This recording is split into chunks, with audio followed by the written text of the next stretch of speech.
Okay, so now let's do an empirical rules problem. And this is one of the problems similar to those problems in section 3.3 exercises.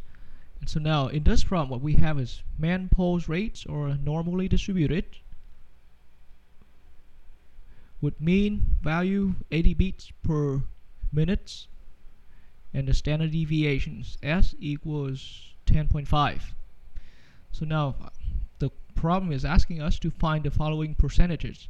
We want to find, in part A, we want to find the percentage of pulse rates, man pulse rates, that fall between 69.5 and 90.5 beats per minute.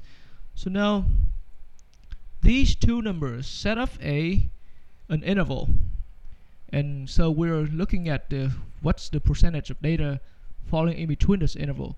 So the challenging thing is to be able to recognize the interval, to recognize which interval we're talking about here. So the lower end of this interval, which is the 69.5, is indeed, 69.5 is precisely the same as the mean value subtract 10.5.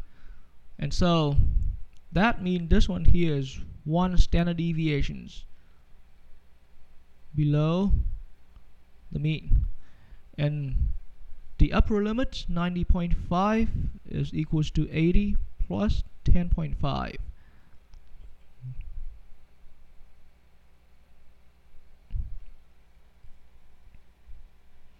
I had an error. I made an error here, so I need to fix that.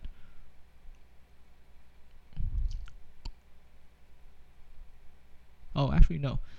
And so here I'm talking about 1 standard deviations above the mean. And so as long as you recognize this, as long as you recognize the interval right there, I strongly recommend that you quickly draw the normal distribution curve. And so here's your mean value, and that should be 80. And so here about there is 1 standard deviation away from the mean, and so we're talking about 69.5, and here's 90.5. So that interval right there. Okay, and so as we have learned, the interval, this interval here, the answer to the percentage of data contained in between that interval, which is the interval within 1 standard deviation away from the mean, that interval contains 68% of data. So the answer to this question is just simply a 68%, according to, straight application of the empirical rule. In the next problem, okay, so now we're looking at a new interval. Similar problem. We're trying to find the percentage of pulse rates that fall in between 69.5 and 101. So once again, similar argument. 69.5 is equals to 80 subtract 10.5, which is precisely 1 standard deviation below the mean. However, the upper end for that interval is 101, which is precisely 80 plus 21, and that is the same as 80 plus 2 times of 10.5. And so that means this upper end of the interval is indeed 2 standard deviations above the mean value. So that's how we can recognize the interval. So at this point here, we're in part B of the problem, and you can see that anytime you work with a normal distribution problem, an empirical rule problem, make sure you look for normal distributions, and then you're going to have to clearly be able to identify your interval in terms of how many standard deviations away from the mean. And so now quickly draw the graph.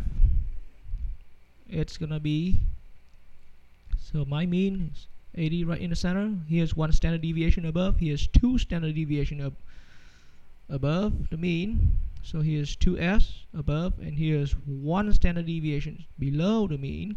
So now I'm actually talking about this non-symmetric interval.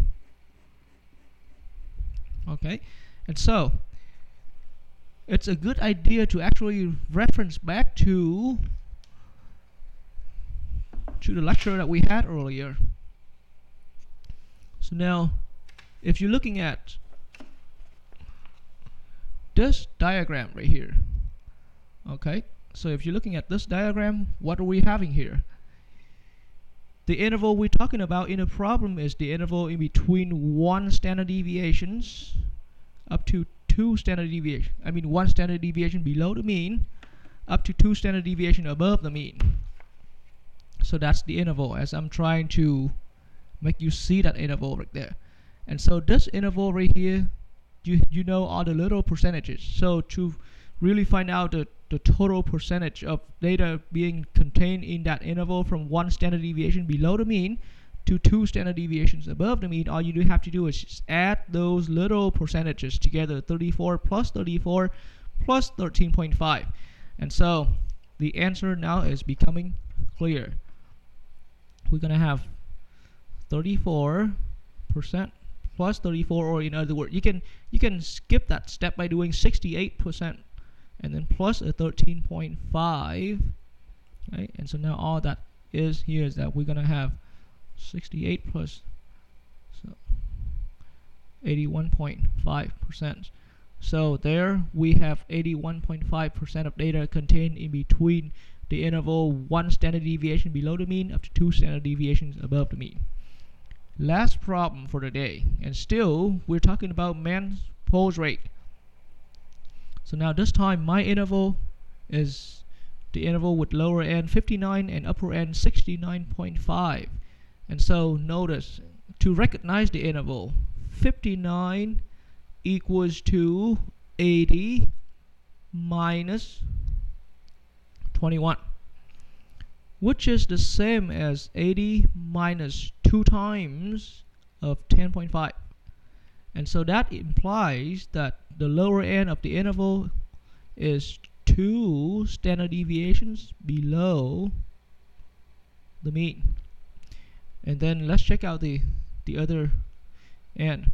Now 69.5 is the interval, is indeed 80 minus 10.5. And so this implies that the upper limit is actually, the upper end of the interval is actually 1 standard deviations below the mean as well. Okay, so to give a visual display of that interval, here is how it looks. The mean, once again, is right in the center. Okay. And now what I have, and that is 80. Here's 1 standard deviation below the mean, and here's 2 standard deviation below the mean. We are actually looking at this interval in between -2 up to -1s, and that is the shaded area. And so now once again, once you can identify correctly your interval with the proper shading, now you once again can refer back to the little diagram that we learned earlier. So now that interval is corresponding to this little interval in 13.5 to the left hand side of the curve right there, where we're having data is contained in between the interval 2 standard deviations below the mean up to 1 standard deviation below the mean. So that interval here, according to the empirical rule, it's 13.5%. So now the answer becomes straightforward. The answer here is just simply, you can even skip on the math, 13.5%, because that's the value we can actually look up for.